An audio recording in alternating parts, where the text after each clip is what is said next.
Kamusta mahal na mga taga-subaybay, maligayang pagdating sa aking channel, narito ako sa isang bagong video. Bago panoorin ang aking video, huwag kalimutang mag-subscribe sa aking channel at ibahagi ang iyong mga saloobin sa amin sa seksyon ng mga komento.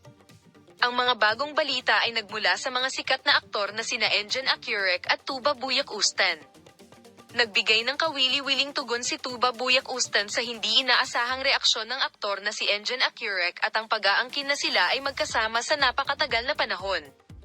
Ang ating mga matagumpay na aktor na sina Engin Akyurek at Tuba Buyak Ustan ay nakakuha ng malaking atensyon at pagmamahal sa Turkey at sa maraming bahagi ng mundo kasama ang mga karakter na inilalarawan nila sa serye at ang kanilang kahangahangang pag-arte.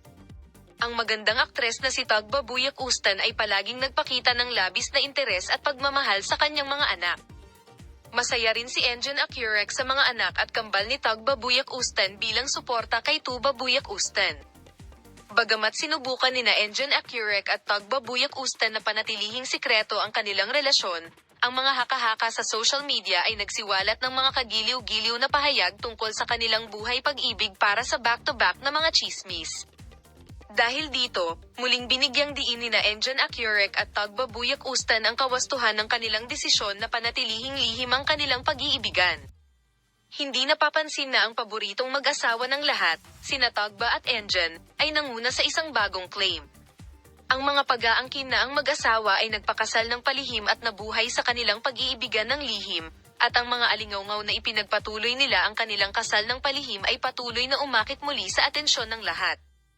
Kaya bakit nagpasya sina Engin Akyurek at Tuba Buyak Ustan na ipamuhay ang kanilang pag-iibigan ng palihim? Si Engin Akyurek at Tuba Buyak Ustan ba ay nagpakasal ng lihim? Ipapakita ko sa iyo ang mga pag-unlad sa paksa. Huwag kalimutang sundan kami, i-like ang aming video at ibahagi ito. Magkita-kita tayo sa mga bagong video.